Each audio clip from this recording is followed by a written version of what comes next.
Welcome to Biohackers live show. My name is Teemu Arena. We just had some technical issues if you were just listening for a while. Now it's all solved, including the sound. So today my guest is Dr. Olli Soviari. He is a preventive medicine doctor, a registered licensed physician, and also the co-author of the Biohackers Handbook, together with me and Jaakko Halmettoja. And we're also presenting the Biohackers Handbook first time in an event, the English book, specifically at the Biohackers Summit on 1st and 2nd of November in Helsinki, Finland. And today we're going to be diving deep into the topic of biohacking protocols, like how you can combine different biohacks throughout the day. And that includes different technologies, different techniques, different nutritional interventions, ways of thinking about work and recovery, and so on. So this will be a very comprehensive episode. And we will be joined by one of our regular guests, Siim Land, also from Estonia, the author of the Metabolic Autophagy, which is all about how you can build resilience from a mitochondrial and cellular level, and things that are related to anti-aging and longevity as well, but especially energy and how we can all have better energy levels throughout the day. So with that, welcome to the show, Olli. How are you doing? Thank you. It's good to be here, because this is our workplace and office. Yeah. But yeah, I'm looking really forward to the event, the Biohacker Summit 5-year celebration. It's gonna be awesome. I can already feel it. Yeah, it's coming together really well. We have more attendees coming at this point of organizing than ever before. It's a 5-year anniversary. The topic is optimizing a whole day from the moment when you wake up to the moment when you go to sleep. Our first Biohacker Summit actually in 2014, which we had, that was actually in a venue called Vanha Satala. Yeah. I don't know if you remember that one. Yeah, I totally do. Yeah. Actually, I checked. The topic for that one was about upgrading your work day. So this is kind of coming back to the first event. And together with Olli, we actually met a year before, in 2013. I was coming to your office. I had some health issues that I was struggling with, and basically that was my avenue to biohacking. So when I started all of these, I was in a place, pretty dark place, which was all about, I thought I was living my dream. I was working on a startup. I had raised a lot of venture capital, funding. Eating a lot of pizza, pasta. Not pizza, but yeah, some pasta. Wine. Yeah, some. Well, I did eat a lot of nutrient-dense foods, but I would say in a composition that was not good at that time. Yeah. Definitely high carb, and also I was pretty much sleeping like 4 or 5 hours a night. I thought I was really living my dream as an entrepreneur. And what happened, it started to show up as some physical symptoms. And the one that really dragged my energy levels down was an ulcer. And it started with lingering pain when my stomach was empty, and I thought it was just the reason was that I was hungry. And when I ate something, the pain went away. And slowly it started showing also right during when I was eating. And then I realized there's something wrong here. My energy levels went down. I went to a doctor's office and I got diagnosed for an ulcer. And that's basically where I got prescribed some medication. Those are proton pump inhibitors, and those are supposed to bring your stomach acid levels down so that the wound could be able to heal. And yeah, I took the medication. A nice effect of that was also that it took the pain away. So I continued working. Yeah. After 6 weeks, the pain came back, and I went back to the doctor's office. And when I went back to the doctor's office, what I experienced was basically a new prescription for more medication. They changed the type, and I took some of that, and it didn't work as well as the previous one. I met with the doctor, and I got prescribed the same thing. And then I just went online and started researching because I was tired of already 2 months being on this. And if you calculate the time that I had been suffering of this, that was around 6 months already at that point. And I went online. I started researching PubMed, which is an online database of research papers. I started looking at the medication itself. And I realized very quickly that you are not supposed to take, you're not supposed to take these proton pump inhibitors for a long period of time. Those are supposed to be only temporary.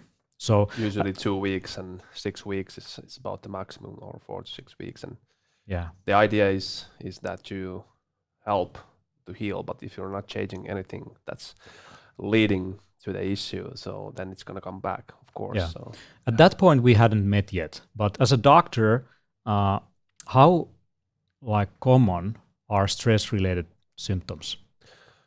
Super common. There have been different estimations from like 60 to even 90% of all chronic diseases, and especially like symptoms that are acute but also chronic. So I would say it's underlying in many issues that needs to be tackled. So the stress management is always an integral part of your healing, and the overall template of what was also included in your template of how you can heal yourself from the ulcer. Right. So you actually did study integrative medicine at Johns Hopkins? No, not no. That's a mistake. I studied integral theory in the JFK University, so it wasn't straight related to the medicine. So it was more like meta theory and meta understanding of different realms, different aspects, different lineages of studies, and whether it's from developmental psychology to philosophy and so on. So it was mainly helping me to realize different aspects and different like developmental lines and so on. So it was mainly for me, but realizing that there is also so-called integral medicine. It's not an official medical lineage, but it's taking into account different realms, different philosophical, different scientific like movements and categories. You are a big fan of Ken Wilber also. Yeah, I would say I was a bigger fan. Now it's just a philosopher among other philosophers, but he's been developing the theory, which I think is pretty comprehensive, and I haven't come across any similar one. So in that sense, I can say I'm a fan. I read his every book, and of course did the studies with a former friend and colleague also, which was it was fun times. Right. Yeah. So that opened up your eyes to different ways of perceiving evolution of consciousness, and what is kind of key also in terms of the ethos of biohacking is the connection of the body and the mind. And perhaps if you get more into metaphysical or esoteric realms, we could also talk about the spirit. Now, you were intrigued about these philosophies and also integrating some of these more holistic protocols and ways of seeing disease into looking at yourself as a doctor and treatment of your patients. Yeah, exactly. That eventually led me to so-called functional medicine. That's a different aspect on the human body and the processes of diseases. And the name functional is related to the bodily functions of the human body, whether it's physical or psychological. So that was very interesting, and that was definitely a way of studying and learning new things. and it was very, very natural. And from there became the concept of biohacking. And I think it's a reflection, or it's another side of the coin. It's kind of similar, but it's even more into the preventive side of health. So it's not that taking care of your sickness. Right. Of course, that's important, but what we are missing is the preventive healthcare system, a total system. I think biohacking is a good virtue in that. So it's a good structure of creating this kind of system. Yeah. So we will get into the preventive aspect and why you made a transition from a reactive doctor to a more of a preventive and predictive doctor. Now, we'll go back actually to my story. So I got first-hand experience on the reactive healthcare system, which is about sick care. So when I got symptoms, I got basically symptoms of sickness. I got diagnosed, I got a prescription. And at that point, I was on medication, and the medication didn't seem to work. They were looking at changing the medication. And at that point, I did what many people do when they have chronic health issues. I went online. I started researching. And what I discovered was maybe issues of using long-term these medications. And I went deeper into ulcers and inflammation and inflammatory diseases, gut issues, all of those. And I'm a big I'm very big into looking at the root, the nuts and bolts of issues that I'm kind of getting involved with. So I didn't really trust anyone on the internet or specialist or whatever, people's opinions, but I went to PubMed. I started reading the research papers. And what I discovered about ulcers is that there is so many things that can actually help you with an ulcer in the healing. One of them is actually to sleep more. Surprise. Yeah. The other thing is breathing techniques. So basically, that is related to the nervous system. So if you spend more time in a parasympathetic nervous system activated state, rest and digest, that also helps in healing and also alleviating some of the pain. So what I got myself into was I got myself a HeartMath device. I started learning heart coherence breathing patterns and techniques. And I noticed that my pain went away in the moments when I was getting into high coherence with a HeartMath device.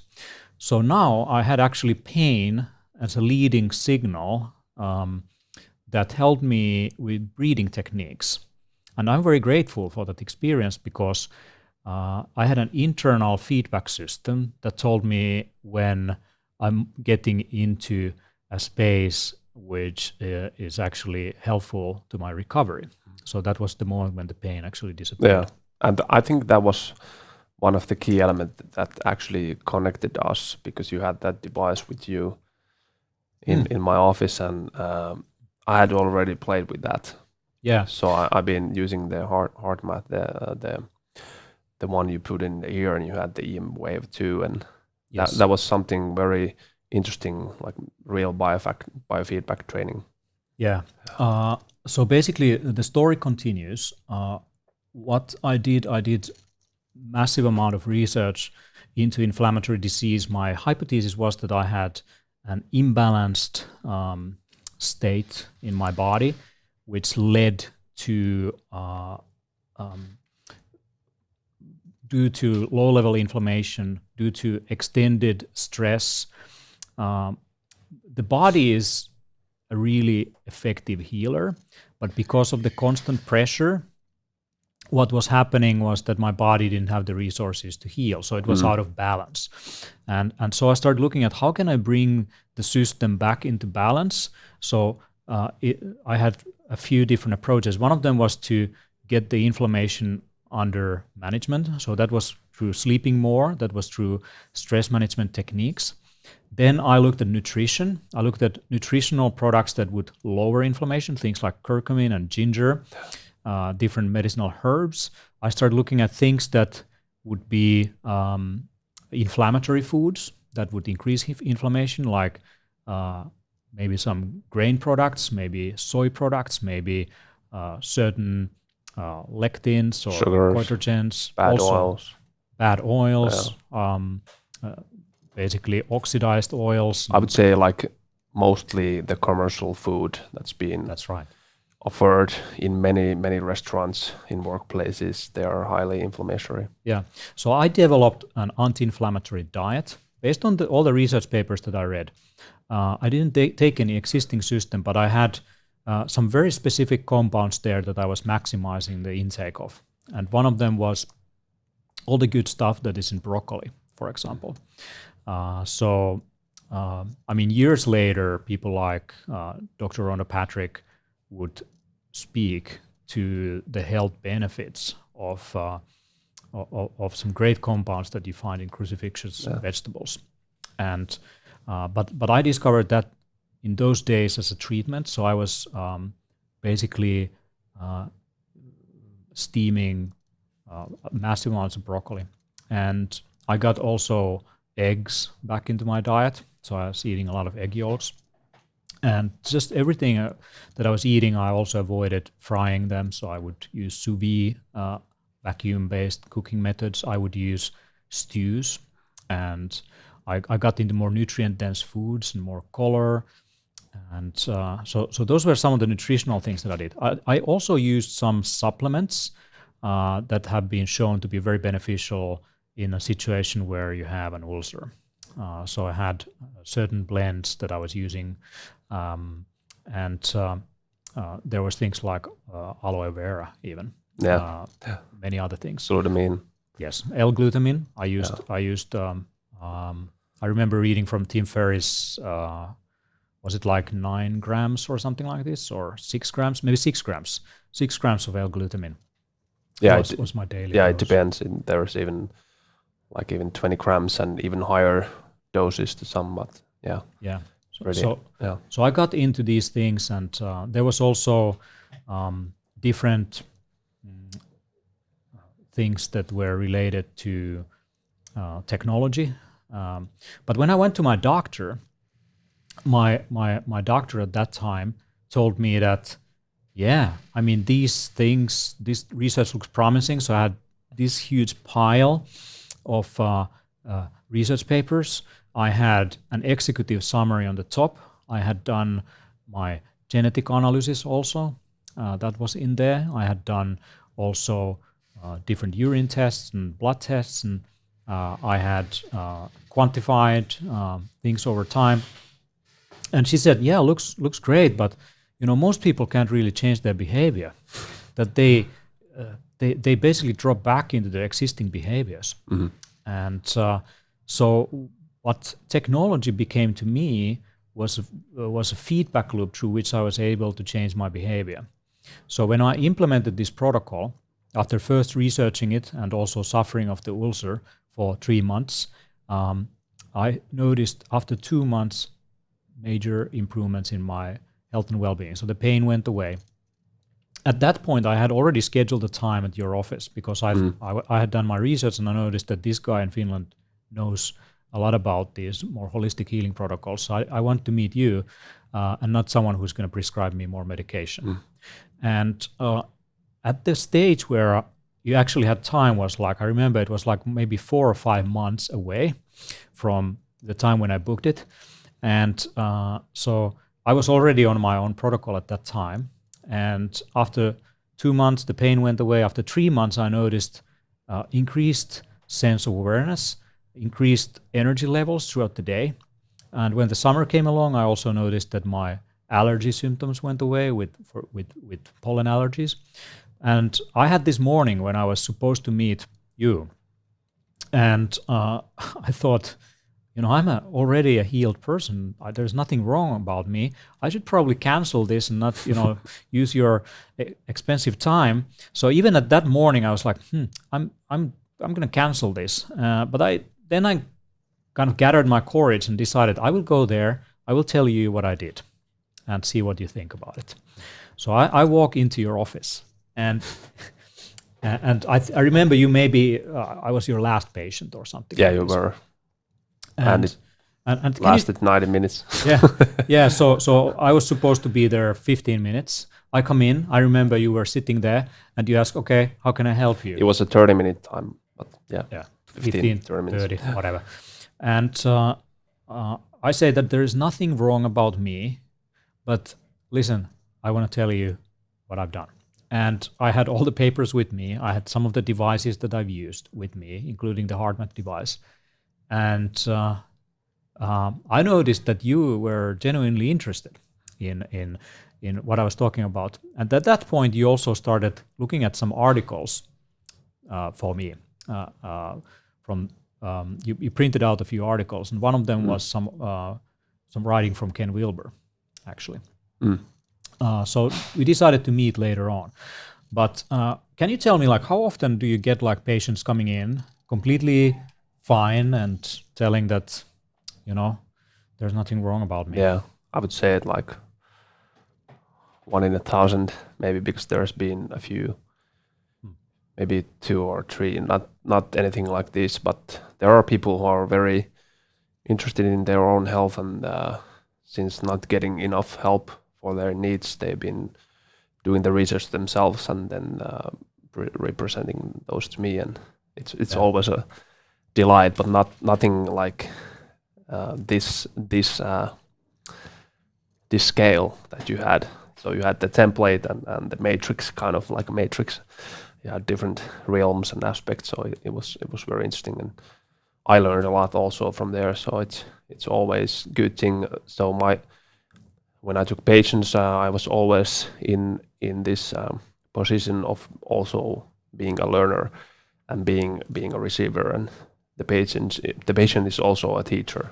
Yes, I remember there was one philosophical thing that you shared, and it was basically that as a doctor, you should heal yourself first before you heal your patients. Yeah. Can you talk about that a little bit? Yeah, that was a major realization for me, even before the integral studies, but also during the studies and reading different integral medicine texts and their view and the representation of medicine and the healer. What is a healer? So if you cannot heal yourself, can you heal others?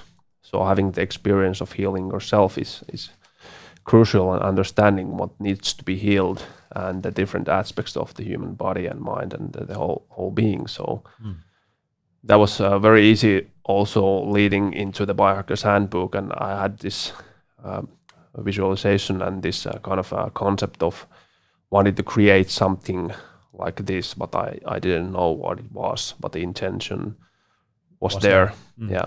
Yeah. So basically what happened when we met with Olli, in this very room we are right now, I invited 40 people. Looked quite different.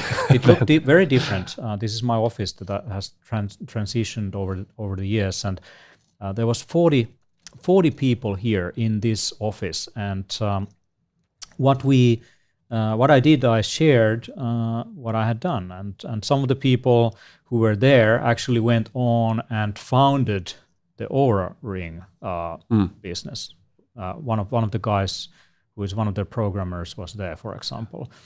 And there was people who have worked on Ambronite, Four Sigmatic, I think also. Yeah, a lot of biohacking brands. A lot of stuff, a lot of good people and who have been developing their own thing, which is great. Yeah. So it's kind of a think tank, kind of an incubator of curious minds and like people who were into something and they wanted to develop this further.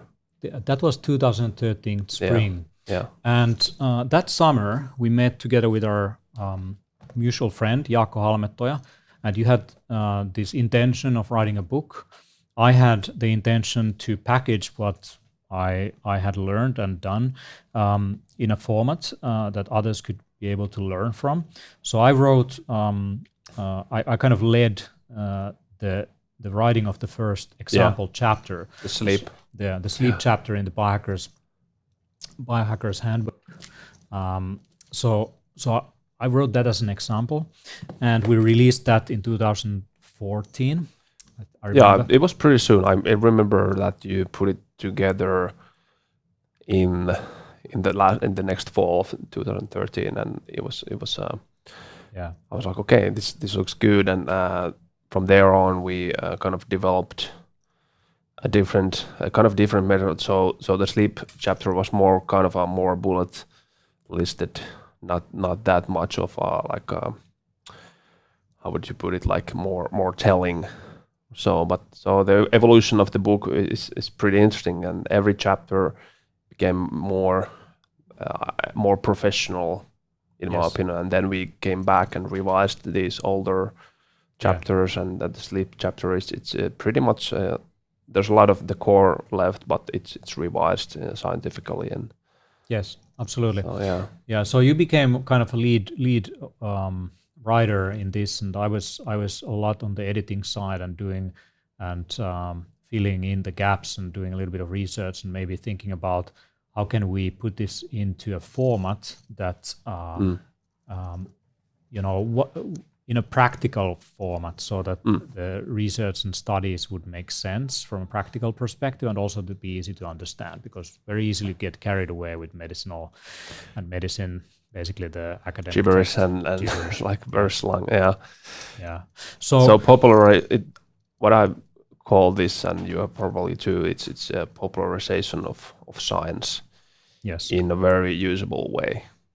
So our goal that was and still is that there are no empty sentences, no fillings, no like nothing like which is not beneficial for the people, but also that it's not too packed so that you get tired with reading the book. And there comes Lotta and the graphics designs and the visualization, the layout, which I think is amazing.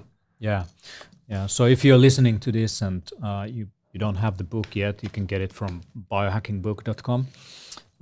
It's 5 years of work and over 1,500 references and hundreds of illustrations. And Lotta became kind of a key component also in the process of turning this into something that communicates as much as possible with the least amount of ink. That's the way how I like to think about it. Yeah. So okay, I want to share this history because I think it's important that people know about it. And we started organizing the Biohacker Summit 2014.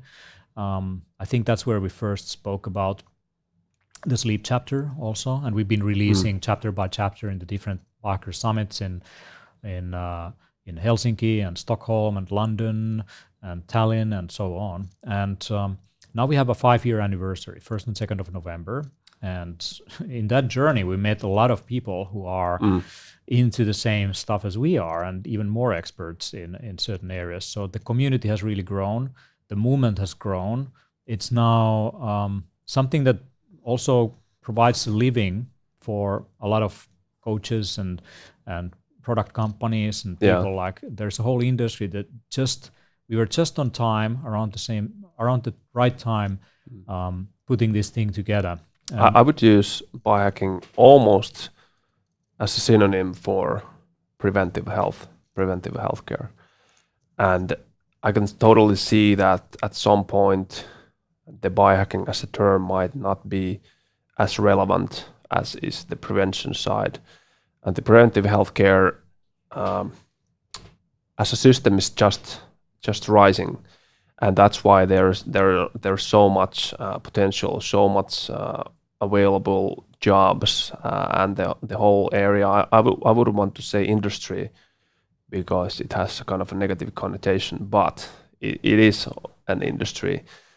But it's an industry that's never been existing before. Of course, in the Chinese medicine and these more traditional sides, where the preventive side it's a natural part of it. So, but in the Western medicine and Western world, there really hasn't been that prevalent. Yeah, I mean, there's all these different folk medicine, all these different folk medicine traditions, and you could look at Ayurvedic, you could look at Chinese medicine, you could look at the South American plant medicines, you can look at the European, also very much plant-based protocols. Like in Germany, it's still like herbal medicine is a very big thing, and these systems are still doing very well for communities who can't afford healthcare. So if you look at the Chinese medicine or Ayurvedic, it really helps the people who can't afford to go to a Western doctor. And so those are practiced still. And many of the things there have high efficacy. So they do work. Like, and the intention is to keep the quote patient healthy. Yeah. Especially in Chinese medicine, it's a failure, kind of failure if your doctor gets you away with sickness. So right. So they do things that would prevent the same thing happening again in the future. So it would be about restoring the balance. Yeah. And restoring the qi in the patient, and bring back the natural balance, the equilibrium. And while in Western medicine it has been about looking at symptoms, diagnosing symptoms, prescribing medicines, and it's still valid. It works extremely well in so many cases. And that's kind of one of the things that we really do promote in the work of the Biohacker's Handbook, is that, I mean, this is medicine in a very comprehensive way, where we do recognize science as one of the leading lights. It's a key pillar in there. Extremely key pillar. So otherwise, it's just well, there's no the scientific realm it's real. I don't say it's be all end all, definitely not, but it is as objective as it can be. With that being said, there is bad science and of course good science, and it's always balancing between that. Yeah. And we did a lot of work to make sure that the quality of the science in our book and the references would be of high quality. But at the same time, we did integrate ideas coming from like Ken Wilber's work on integrative way of looking at evolution as a human being. We did also involve Ayurvedic medicines like ashwagandha and some of the literature reviews in there. We did also include things from Chinese medicine or holistic healing practices. Even Tai Chi is mentioned, yoga is mentioned, breathing techniques, acupuncture. So, and now what is happening is that many of these things that have been used for thousands of years in folk medicine are becoming also very well studied scientifically, so that we can see that, some of these herbs that are prescribed for managing stress in times of difficulty are actually, they do modulate the HPA axis or the adrenal glands and help with stress response or hormones. And if I had known about these things when I was building my own company, my own startup, if I was using, instead of coffee and 4 hours of sleep per night, if I had used adaptogenic herbs, maximized my recovery throughout the day, perhaps even like that 4 or 5 hours of sleep wouldn't have been that damaging as it eventually became to be. Now, I also realized that behavior change is extremely important for biohacking. Like, you can read about all these things. Like, I mean, many of us know that where you could start if you want to eat better or if you want to exercise, but actually doing the work, actually going into it and getting into a diet or getting through a exercise protocol, that requires some behavior change. So talk about habits and like changing behavior. And I mean, you've gone through a lot of and I know you're kind of, you're extremely effective when it comes to, if you decide that you do something, you really carry through. Yeah, it's a process. It's you don't become a master like immediately. And I would say that the easiest way is just to add things one at a time. So you're not trying to do everything at once. That's impossible to integrate into your system and into your behavior. So just add one thing. And especially if you're removing like a harmful habit, then you have to fill the gap. You have to add one thing that's actually nourishing you and making you a better and more healthy person. And eventually building yourself anew. So you're dropping this part of you and this habit that's not functioning to your benefit and adding something, and you're kind of stripping away the bad things and building yourself anew. So you can actually build yourself cell by cell, because after 7 years there aren't really any more old cells that's been in your old self. So we can all say that we are not the same person literally after 7 years also. Yeah, so you're letting go of the things that don't serve you anymore, and you are basically putting more effort into including things that would basically help and serve what you want to achieve in life. And it really helps if you become present and mindful, and you develop your the connection to your body, and I would call that embodiment. So you really embody the things that you do.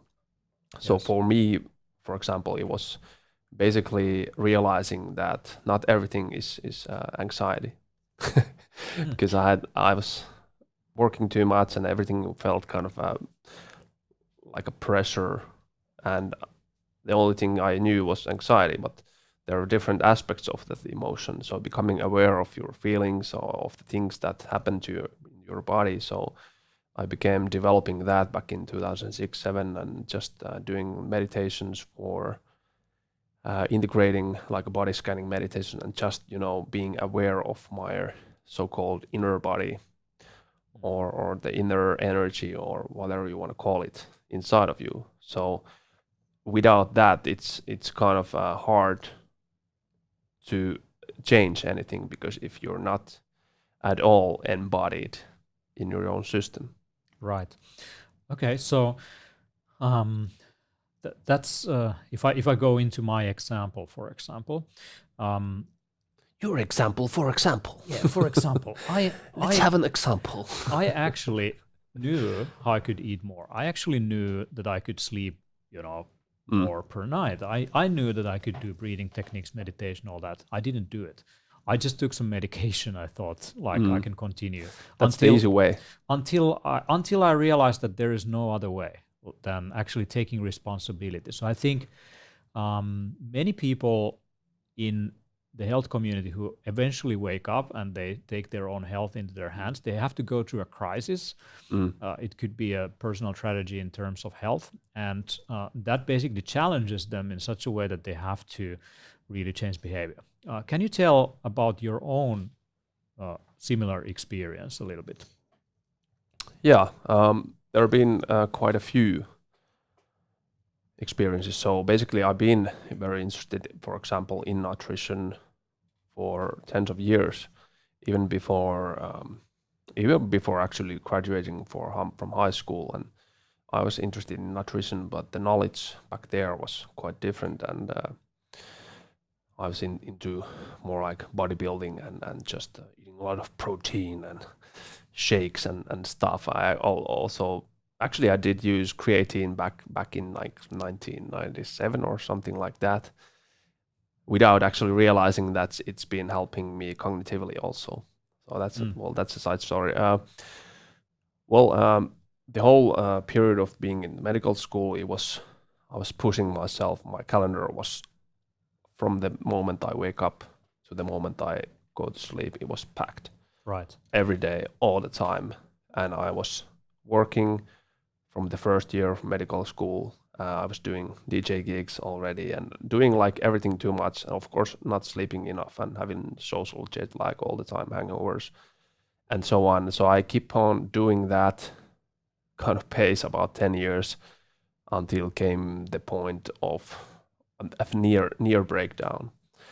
It wasn't, I haven't had this like total breakdown that I couldn't do any. I've always been kind of like a functional, because I had the state of mind that I've fucking do it. Yeah. But it was on the verge of being burned out, and the recovery has been taking many years. I mean, going through medical school is not going to be easy. So I guess there's a lot of other people who study medicine and become doctors, and they totally burn themselves out. Yeah, that's typical. Actually, doctors are the most stressed group of occupation there is. Also in Finland, especially in the US, but also in Finland, and the amount of stress that you have to carry it's pretty enormous. Tremendous, yeah. Okay. I want to bring in a young gentleman. I don't know if he's had his own tragedy. Yeah. Tragedy. So Siim Land, he's our Estonian biohacking friend, part of our team. So tere hommikust. Tere hommikust, Siim Landikus. Kuidas kas kaup? Okay, we're gonna stop our imitation of Estonian. That was actually real Estonian language, right? Yeah. How are you doing, man? I'm really enjoying a nice summer day here in Estonia. So what's up? Yeah, all good. So you have been very much into biohacking and done a lot of research and optimized yourself for sure. Like, did that come out of nowhere? Like, just, you were born like this, like a freaking biohacking child. Before you were speaking, you were already doing these biohacks, or was you had Oura ring in the womb? Yeah, you had Oura ring in your finger when you were born. Or did you personally experience something in your life that actually made you methodologically and also unforgivingly start researching like how to get to optimal health? Or like, is this a lifestyle thing for you, or is this like something that you learned through a hard experience? Well, definitely I didn't have like any illness or serious condition back in my day. So I've never been like sick or obese. So but at the same time, I've never been like at peak performance either in my childhood. So I was somewhat mediocre in terms of health. But during my high school years, I just started to get interested in lifting weights, nutrition, and bodybuilding, etc., that kind of stuff. So it kind of grew out of that and evolved into trying to pay more attention to my health and longevity at the same time. So like in my family history, I don't have any serious conditions either, but there are a few instances of some people just dying prematurely. So I just didn't want to kind of go through a similar situation myself, where I would put my family into like a really difficult situation of passing away sooner, etc. But at the same time, when I was in after my high school, I also went to the military, where I got exposed to, let's say, a lot of sleep deprivation and physical stress and so on. So at that point, I was kind of thrilled about that kind of stuff because it's kind of it's like very difficult, but at the same time, it's very challenging and it's fun. So I was very curious about human adaptation and how do humans can endure different like physical stressors and mental stressors, and how does it affect everything, starting with performance and that sort of stuff. So I've just combined all that kind of experience and knowledge to forward into building my own personal brand with this, and becoming like a biohacking guy who is doing it this as a living. Yeah, you're the prodigy of biohacking, and you're speaking about your top expertise at the Biohackers Summit also. Now, you went through a military experience, which really pushes the human body and its boundaries. I also went through a similar experience myself. Same. People listening to this, you have to understand that if you're neighbored by Russia, like Estonia and Finland are, you are basically, in most of these countries, it's mandatory to go to military service. It's not a voluntary thing. You just have to go, or you go to jail, or you go to civil service, or you go to civil service, or you just run away. There is, in many of these countries, there is still an active service that most of a certain class and age need to go through. And it does really expose yourself to some serious sleep deprivation and stress and all that, and bad food. Yeah, and that actually, for me, that experience, I went quite late because of my business, and when I did, I was already like close to 30 almost, and 26 and 7, and after that, I founded the startup companies, and that's when I got my Woolser. So it became in a sequence of years when I had already pushed myself quite a lot, first in military and then in business and then I got some physical burnout out of it. Now, the military at the same time is a source of a lot of research into optimal human performance. And if you take some of the most popular nootropics like modafinil, I mean, modafinil has been studied definitely by the military for use instead of amphetamines for staying awake for long periods of time, and that's what it's kind of used for, is shift work and people who need to do service like that. Now, I'm not advocating using modafinil because it also increases your heart rate by default, and using stimulants over time, especially every day, is not a good idea. I don't recommend that. Yeah, it will definitely ruin your nervous system, autonomic nervous system balance. Adrenals and all that. Yeah. So there's a balance to things, and Navy SEALs is a big thing also in biohacking community. All the interviews with Navy SEALs, how when you do something, you really have to learn things like meditation and breathing techniques and so on. Also, if you want to avoid like post-traumatic stress disorders and stuff like this, like being constantly exposed to dangerous situations and external stimuli. So I think that's the situation also at the workplace nowadays. People are actually in a constant war, basically emails coming in, there is constant interruptions of what you're doing, there is constant worry and threats. And for example, in a Californian office, it's on average 3 minutes. In every 3 minutes, you get disrupted the workflow. So you can think, can you actually get into the flow or not in 3 minutes, and then interruption. Yeah. So that's no. What I know that Siimland is also a master of productivity. Like I remember I was with you here in Finland, and I was enjoying myself, a sauna and some nature walks and all that. And you were just like, I just need to, do this routine this morning, write this thing, and that you always go through. Okay, maybe there's. Okay, now it works again. So I was always going through some. Okay, let's go back. So I was in the cottage, and this guy is over there, and he just sticks to his schedule. So can you speak a little bit about that? Like, why don't you allow yourself a little bit of like just hanging around and not to worry too much, and about getting your articles in or emails or podcasts or whatnot? Like, what's going on, man? Are you too young? You haven't learned like to just relax and have a slow life? Well, I like to think of it that if I work hard, then I'll also like play hard in a sense that I do implement these daily routines just as a way to make sure that I accomplish certain tasks for the day. And those tasks, they're just used for keeping my routines alive, and also like using, the habits, enforcing the habits, so to say, because I do believe that all those habits, as you do one thing, then you're going to do everything the same way. So they do carry over. So, and if you maybe, skip a few commitments you make to yourself, then eventually you're going to skip everything, every other commitment you try to make as well. So it's going to be much more difficult. So I just, first of all, I just enjoy the things that I do, and I don't feel that I need to take a break, or I don't feel to take like a vacation.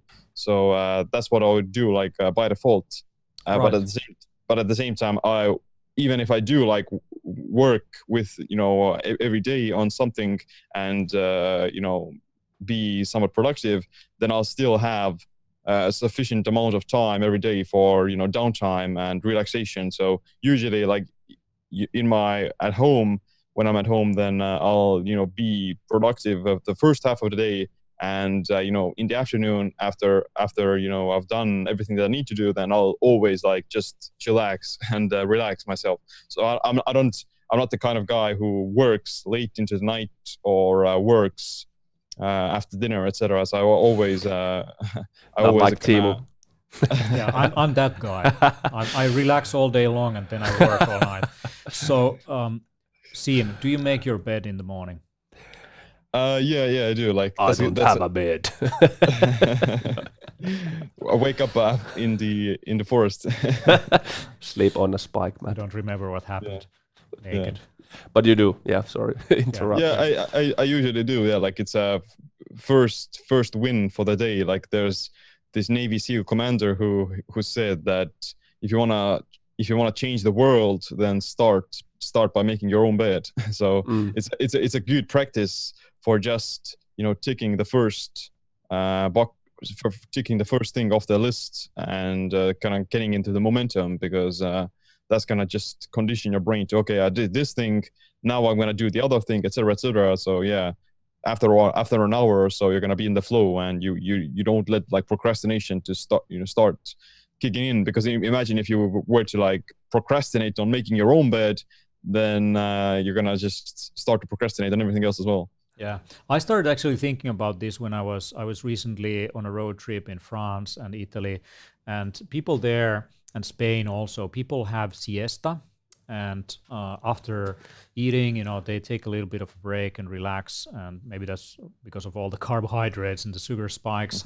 But definitely, like getting a power nap in the middle of the day gives you almost like another work day, and I always think about these patterns, and that's kind of getting into biohacking and routines and all that. Like, to me, it doesn't seem very healthy to do like a 8 to 4, but something like where you really kick the hardest things in the morning, then you have lunch, maybe you go for a walk, you think about some creative things and so on, maybe take a nap, and then you continue for another day, and then you have dinner and take a nap and work all night. No, actually, then you go to sleep. Yeah. But basically, like, maybe these kind of routines that have been developed by different cultures over time are maybe even more healthy than the typical 8 to 4 or 5 office hours. Yeah, I totally agree that the naps are really effective and really healthy. So I'm not sure like the exact numbers, but I saw that in one study in Greece, they saw that the people who were taking a siesta, their like life expectancy was higher by maybe 13% or something along the lines of that. I may be wrong, but yeah, essentially the naps are almost like a way of helping the body to deal with the stress that you accumulated in the first half of the day, and then being able to fall asleep at night better as well, because you don't have to like deal with that bigger amount of stress. And yeah, like it's almost like a recharge for both the body and the brain. Yeah. Olli, you are someone who has been really thinking through about your routines and developing different protocols. So if you get into biohacking protocols, there's actually a few really extensive articles. One of them is the How to Get More Deep Sleep guide. It's kind of all the things that you can do throughout the day so that you get more sleep. And then there is a recent guide also on stacking different biohacks together. And can you tell about some of the weirdest and craziest and maybe unconventional ones? Kind of how do you combine things, and maybe even conventional ones, like how do you get all the biohacks into your day that really optimize recovery, sleep, and performance? Well, if you think about what I did do and what I used to do, was just working too much and too many hours per day. So I've actually cut the working hours, I would say by half or even a third, but I'm so effective that I get so much done in a shorter period of time that I have so much time for everything else, even family and relaxation, sleeping 8.5 hours and so on. But I like routines, and they keep me focused. They give structure to the day, and Sim said they are the first tasks that you commit yourself to and what you do. I don't know about crazy biohacks, but for example, today I've given myself kind of a rule, because I used to be like a snoozer back in the day, especially when having like sleep deprivation. But I've ruled that if possible, I don't use an alarm clock, and usually it is quite possible. And when I wake up, I have 30 seconds to get up from the bed, and I don't want to at first use any tech or something. And if you don't, what happens? You get an electric shock? Nothing happens, but it's just I've noticed that if I just I just lay out in the bed and no, there's no hurry, and let's see my phone. But it's not a good start. Of course, I don't want to be like rushing my day that I have like a stress reaction, but. It's kind of what Siim said about making your bed. So basically, if you start snoozing, that carries over to everything you do. You Yeah, kind it of does, keep on yeah. pushing things forward and not really getting into the hard things, right? Usually snoozing is about sleep deprivation that's been chronic Right. for a long time. And then you have to just fix that you sleep enough and so Yeah. that you feel refreshed. Yeah, you don't need a snooze if you wake up without an alarm clock. Now, okay, so that's one thing that you kind of get right into what and you make sure you recover enough. Well, what I do is that I immediately hydrate myself, then I go to vibration plate just to get like immediate movement for about like 3 minutes. Yeah. That's easily equivalent to like a 20-minute normal walk. Then I go outside. For example, today there was some. I go barefoot, ground myself, just sunshine, be like half naked and getting the sunshine into my neighbors, body. Right. Yeah. There's a really funny story because I've been jumping on a mini trampoline, not fully naked. At points, yeah, a few times, yeah, but usually I have like a shorts or something on. But one time my neighbor said, "Oh, you have like a trampoline there," and was like even like, shit, it did me jumping like. But then again, Jaakko Halmetoja has been doing this for years in his apartment. Yeah, our co-author Jaakko Halmetoja, he's been a pioneer. He did all of these things already like 5 years before we even got into this. He was into grounding. He did trampolines. Everything. He did the medicinal mushrooms, and that was like in the freaking early 2000s when he was really into these things. I would say like 2006, 7, 8. Yeah, nowadays he's very much into minimalism. Also, like he has very little like stuff, and now he's way more into nature. So actually, he's right now probably fishing somewhere. And the funny thing about Jaakko is that gone fishing. He's actually allergic to fish. That's he's fishing all the time. So super funny. Yeah, I've been laughing that also. Yeah, maybe Siim, you need to start fishing or something, like do some activity which is completely pointless. Maybe you're allergic to, I don't know, gluten, and then you just grow. Start growing crops. Yeah, start a bakery. Yeah, you need a bakery for sure, like some croissants. Siim's Bakery. Siim's famous pizza place. Double the gluten. Double dose. The only pizzeria run by a ketogenic chef. The jokes are bad. So, there's a few questions on the chat. By the way, if you have any questions, you can ask on the Biohacking Book Instagram feed. I'm actually looking at, there's something going on. Amazing. Thank you for the knowledge from Danny. Hello, Danny. Awesome. Hello. So, there is Tiffany Ballo is saying the Biohacker's Handbook is a fantastic resource and guide to optimize well-being. It's really helping me to change my lifestyle after a cancer diagnosis. Thank you. Damn. That's good luck to you. I hope it really helps you. People have a lot of like chronic health issues and they struggle. I mean, I got my ulcer and people went through these things, and I've also learned that somehow at the point where you decide that you don't anymore take the role of the patient, you don't take anymore the role of the sick person, but you actually want to really get well. I think many people kind of get tangled into their diagnosis. It's about identification. That I'm depressed. I am this, I am that, I have this disease. So it's part of your identity. Yeah. Even people don't actually think about it. But this is a discussion I had with many patients that you might want to reconsider your thinking and your words. So I have a cardiovascular disease, I have rheumatic arthritis, I have this, I have that, and then you become that diseased person. But you can change your language. Okay, my body is experiencing this disease, and so by changing the language, you're actually changing if you embody the disease or if it's just a phenomenon that's transient. Yeah, I think it's key to actually make the decision that I'm the person who's going to get well. I'm the person who's going to heal, and it goes really deep into changing your identity. Now, nocebo, I guess, is kind of what's going on here. Yeah. You're kind of creating the disease also and amplifying it. Martin Kremer is actually asking, what are you doing to stimulate medical community on biohacking? Are you considering doing a course or training for doctors and healthcare professionals?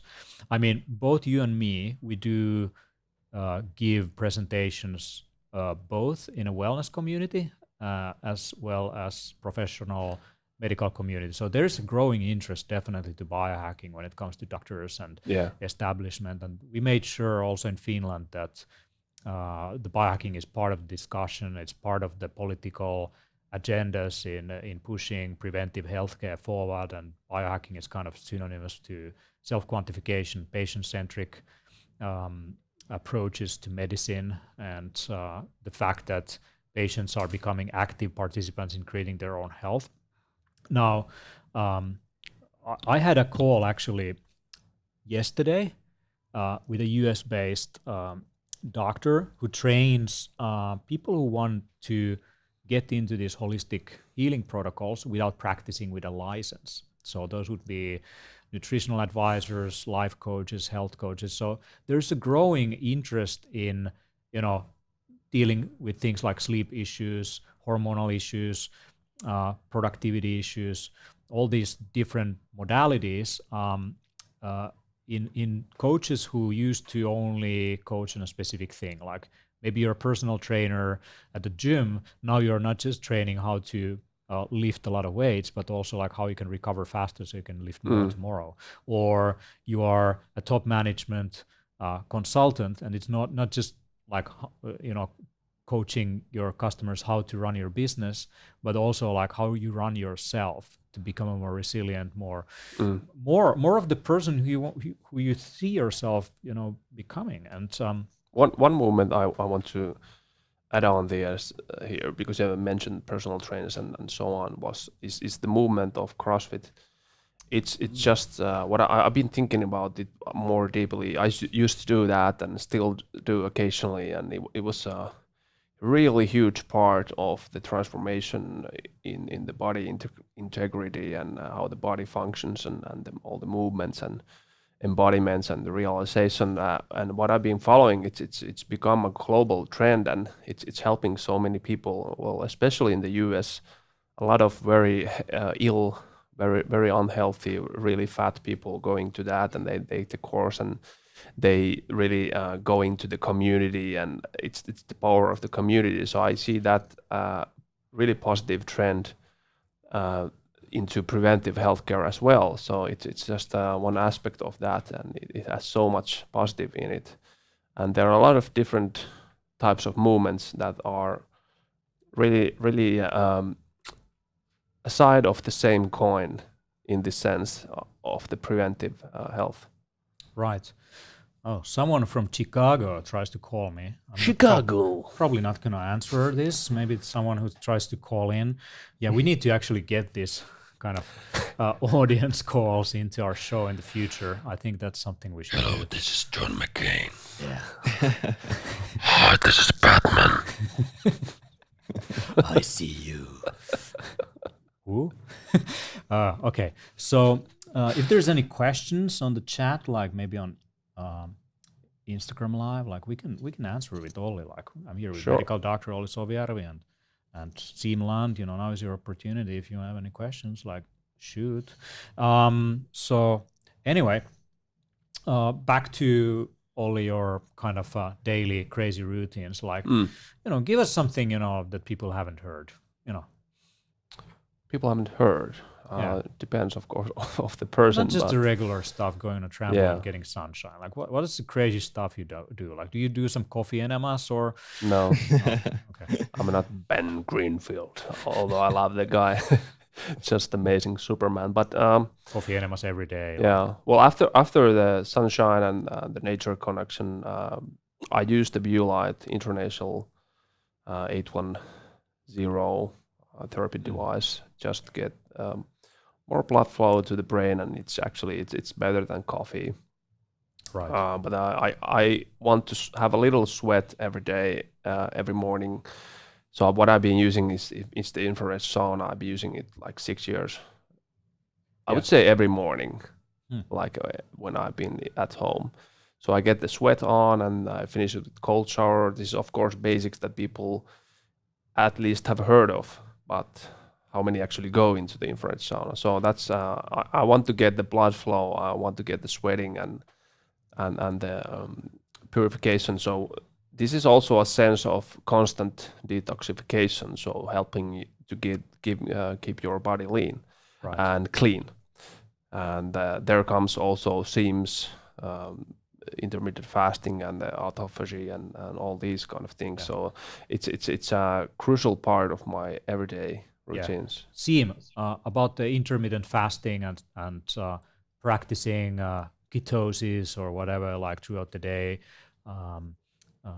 What are the kind of like lessons learned of? I mean, you've done a bunch of experimentation. Like, how do you do things like intermittent fasting? Do you do that like once a week? Do you do it every day? Like, do you do it with coffee or just like enema fasting? With coffee enemas. How's your protocol? Well, for me, I tend to like for the past few years, I've just eaten once a day, primarily, like within a few hours. So for me, it's somewhat simple and very convenient. And during the day, I just drink a little bit of water, some sea salt in there, maybe some apple cider vinegar, and black coffee and some teas. So that's kind of during the fasted state. I don't consume any like real calories. And in the evening or like after my workout, I tend to, break the fast, eat some good protein and some healthy fats, etc., and some vegetables. So that's gonna be in my routine. But I think that not everyone needs to do like 1 meal a day, and it's definitely not like optimal for every situation. So usually, like the general rule of thumb, I think everyone should stick to is the daily 16 and 8 type of fasting, where you're fasting for 16 hours and eating within 8 hours. So for most people, I don't see like a reason to be eating any more than twice a day, and they would benefit much from the aspect of restricting their eating window. And that's also reason like it coincides a lot with the circadian rhythms as well. So a lot of research shows that just the act of confining your eating window, that has like a unique metabolic effect that you don't get from regular eating, because it activates certain nutrition factors as well as longevity genes in the body that you don't really experience when you're eating constantly. So I think fasting is very useful for even any kind of pursuit, such as like fat loss and just general well-being. But at the same time, if it becomes like an additional stressor for the body, then the person just has to gonna learn how to manage or to deal with it a little bit better, because it's never that fasting itself is causing the problems. It's almost like the accumulation of all those stressors. Like you're fasting, you're not eating, your body isn't that used to it, and therefore you also start to maybe drink a little bit more coffee. You start to get more anxious.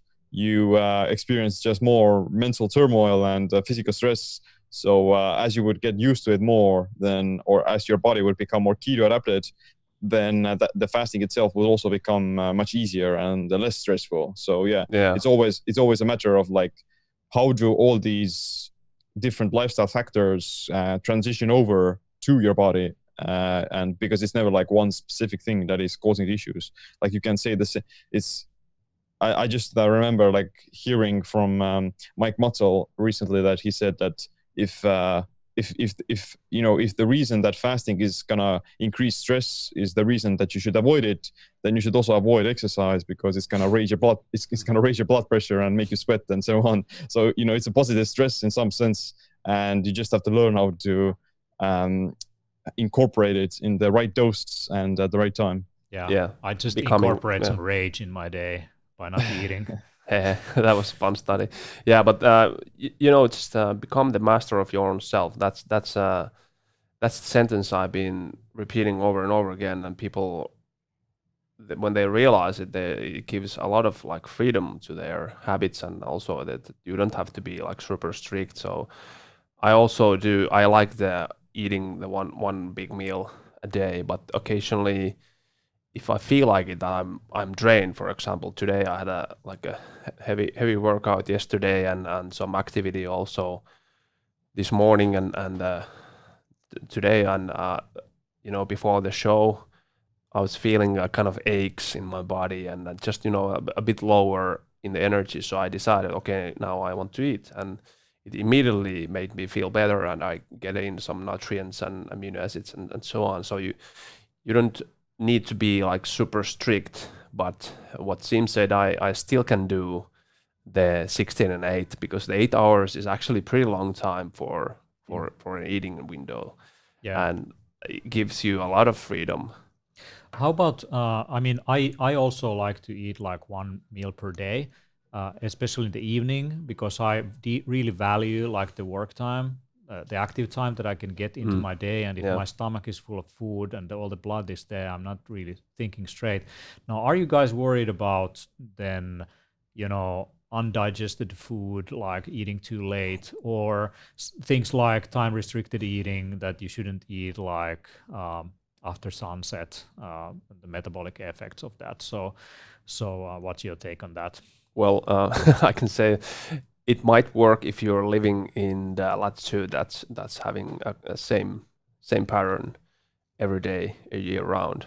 But for example, if you think about Finland, in the winter time, 7 p.m. like, can you see like it's freaking sunshine outside? Yeah, and in the winter time it's super dark. So if you quit eating like when the sun sets down and it's about 3 o'clock in the afternoon, and you would eat a lot like during the day, so that it becomes quite like hard. So all these kind of rules are meant to be broken, but you have to find what's actually working for you.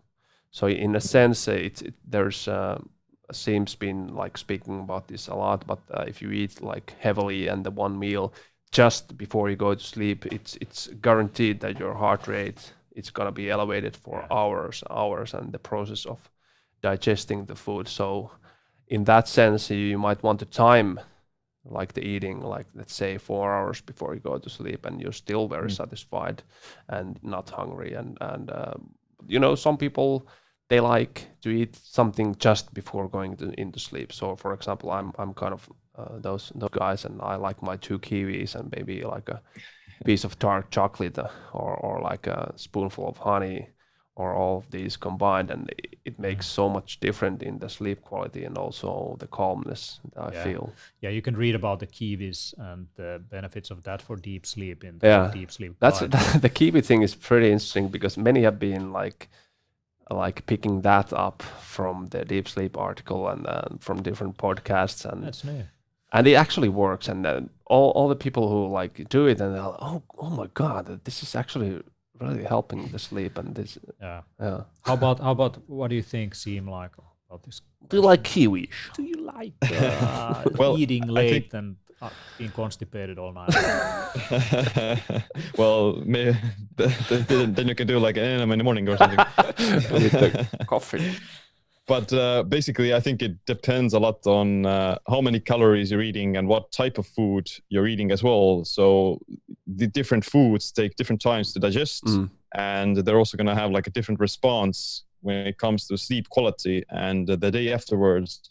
So in general, like, it would be better to have at least like a few hours before going to bed where you stop eating, and that's usually what I do as well. I usually stop eating like 3 to 4 hours before going to bed, and that's gonna be plenty of time for me to digest that one meal a day that is somewhat high in calories, etc. But for instance, like if someone is eating more frequently, they're maybe breaking their fast at noon and then they're having like dinner slightly later, then it's not going to be like a huge issue, because the meal itself would be lower in volume and lower in calories, etc.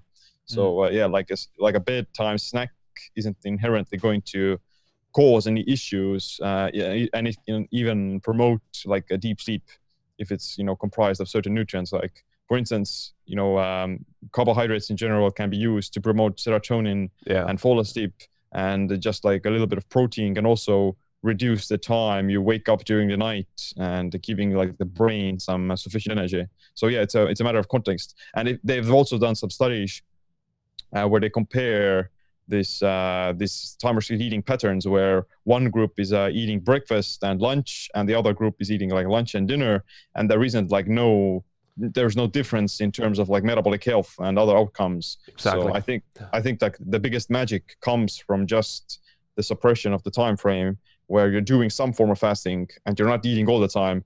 And that's where a lot of the metabolic benefits of time-restricted eating come from.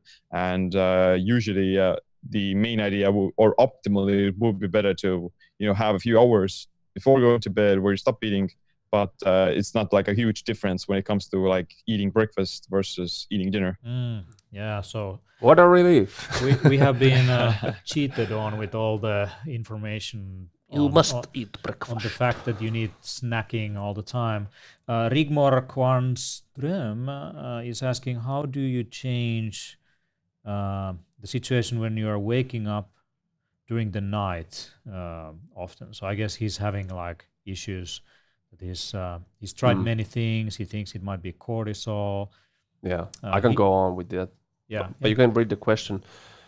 Yeah. If it's so the question basically is that how do you change if you are waking up at night? And yeah, he has the data from Oura Ring also to back it up that he has nightly wake-ups. So I was like that. You were also peeing in your bed. Yeah, right. Well, I woke up like multiple times per day. If I had that, and in addition, I just slept too little and so the sleep quality was horrible. This is a deep issue, so it has to be tackled with all the major events and major things that are happening in your life. And usually, I would say like in 99% in these kind of cases, the people is chronically stressed. So addressing the sources of the stress is highly critical. And then also just teaching your nervous system, the autonomic nervous system, to go into the parasympathetic rest and digest mode by different kind of hacks, breathing exercises, cold, hot alterations, and just like unwinding yourself and teaching yourself to just become and activate the parasympathetic nervous system. Usually it has to do also with blood sugar regulation issues, which go hand in hand with the chronic stress. So by activating your fat metabolism and going to ketosis for a while and just, improving your mitochondrial health, so you're not waking up like after 2 hours when your blood sugar drops and you have to push up like adrenaline and cortisol just to get it up, and it wakes you up. So blood sugar regulation is key in this sense. Also, like unprocessed thoughts, and if your mind is racing just before you go to sleep, you just might wake up for a thought or just super vivid dreams. Yeah. The deep sleep optimization article will definitely help in this sense. Certainly. There is actually a question from Dr. Lisa Thomas. Do you think we should be using meditation in mainstream medicine? What do you think? Yeah, that's a no-brainer, of course.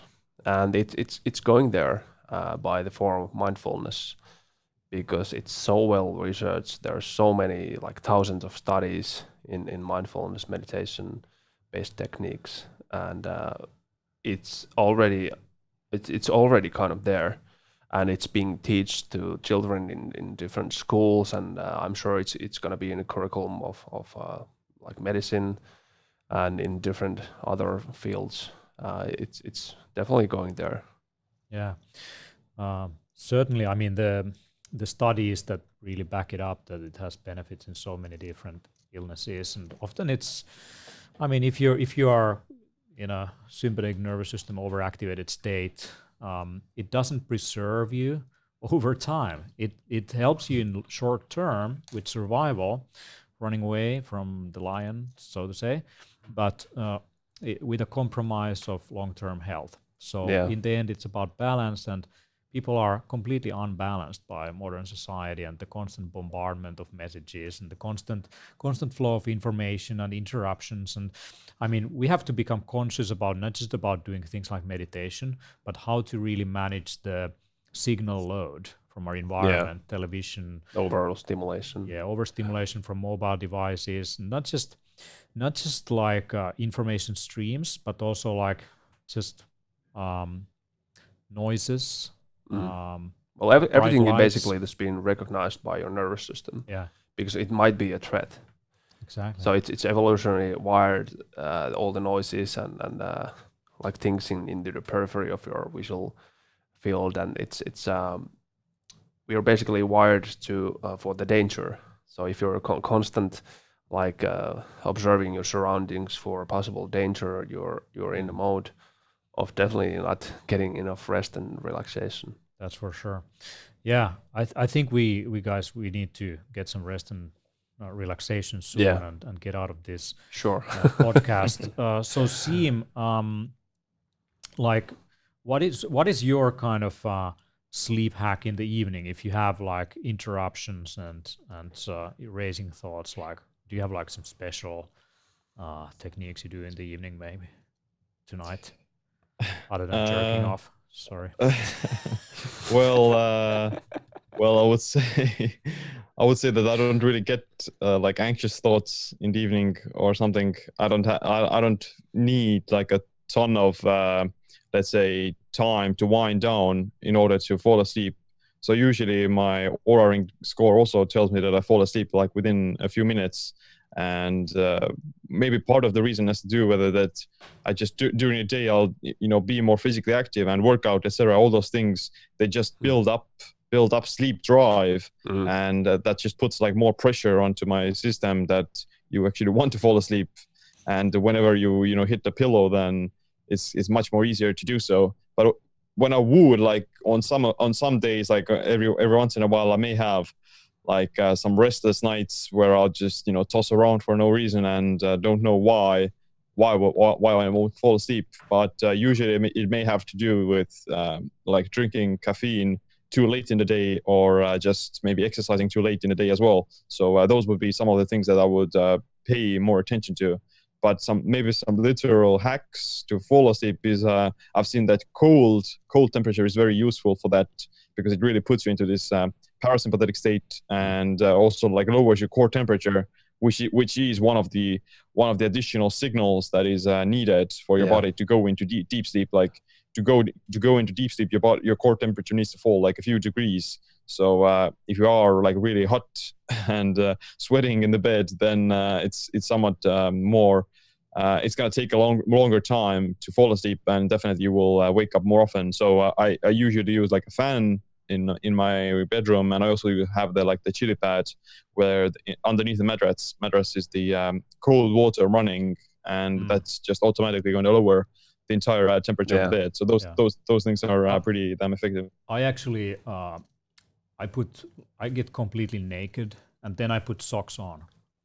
And that actually super hack. Socks on where? You're doing the Red Hot Chili Peppers. That actually lowers your core temperature when you heat your peripheries. Yeah, your core temperature drops. And I also like the rebound effect of going to a sauna. So not right before going to sleep, but a little bit earlier, it has shown to improve the sleep quality. There's actually one question that I want to pick from the Instagram. Frank Rin is asking, how does one meditate when going through extreme grief? Is there a good mantra to help with concentration? Now, I want to give some of my techniques that I do. Yeah, I definitely go for a sauna and then try to meditate if I'm super stimulated.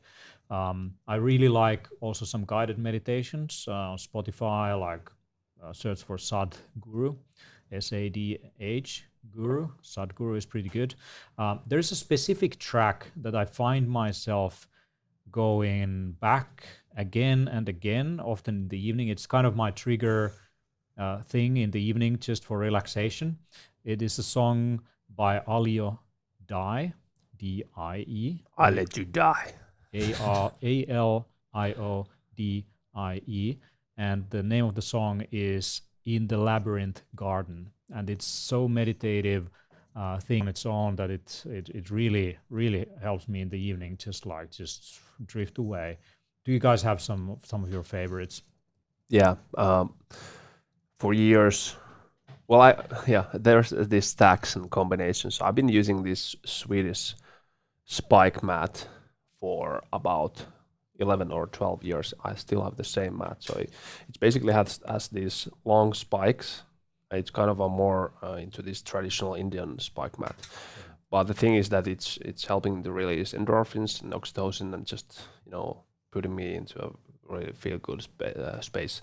But I've been using binaural beats and different kind of waves and noises and natural sounds for over 10 years also. So what I use at the moment is the Sleepstream 2 app, and I like the Atlantic Ocean on the natural sound, and then Deep Sleep on the binaural sound. So that's basically always what I do before going to sleep. Yeah, so that's in the sound sense. I might listen to some kind of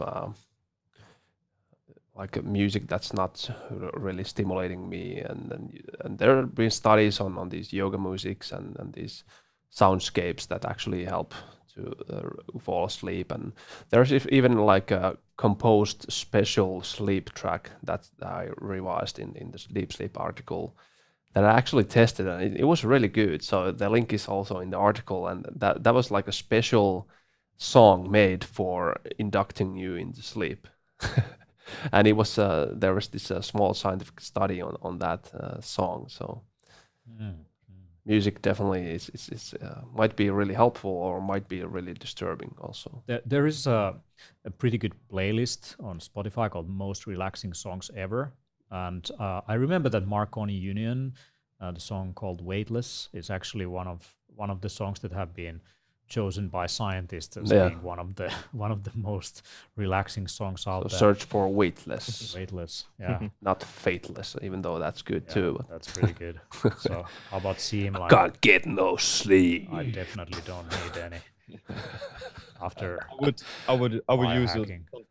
I would sometimes use like these yoga nidra soundtracks where it's basically like guided self-hypnosis and guided meditation, and I've used them for like power naps. They usually last for like 20 minutes or something, and it's a perfect time for getting like a power nap. And you're not really falling asleep because you're doing this body scan and paying attention to your different like regions of the body, but it does help you to relax, and you can definitely fall asleep doing that if you're like really tired and really in this stressed out state. So even like falling on the acupuncture mattress while doing that's like a good snack. And that's something that teaches you to kind of start paying more attention to guiding your attention and focus. Right. So with that, I mean, thank you very much for joining. You can also get the cool Biohackers blue light blockers to help you with sleep from store.biohackingbook.com. So biohackingbook.com, you can get these cool glasses also. Now, one thing that I want to mention is that we are all speaking at the Biohacker Summit, 1st and 2nd of November. You can use the code HEALTH. So the code HEALTH. And you get 50 euros off of your ticket price, or regular ticket price. You basically get it at the early bird price. We have now the afternoon ticket, afternoon bird. So if you ever kind of considered perhaps going to a cool biohacking conference and hang around with some cool biohackers, or maybe you wanted to learn more about all these things and meet like-minded people, yeah, I mean, Biohacker Summit, 1st and 2nd of November in Helsinki, Finland is the place to go. Use the code HEALTH. And you will be extremely healthy. Thank you very much. This is the event that has the most fun and most heart and most like community, because every time we have arranged these, people are so like the feedback is so heartwarming, and they feel like empowered. They feel like they're part of something. They feel connected. They are just it's been like not just another conference, but it's just much more than that. It's an experience. Yeah, it's an experience, and somehow like that's one of the biggest reasons why we have the stamina of doing it year after year. Yeah, around 8-9 times, and this is our 5th year. So yeah, hope to see you there. It's our anniversary. So check out biohackersummit.com. With that, guys, let's have a pretty awesome weekend with sunshine, perhaps some sauna, cold baths, like jumping on a trampoline, doing coffee enemas, whatever you want to get yourself into. Simultaneously. Eating kiwis while you do all of this. So thank you very much for joining. Cheers. Thank you. Ai ai.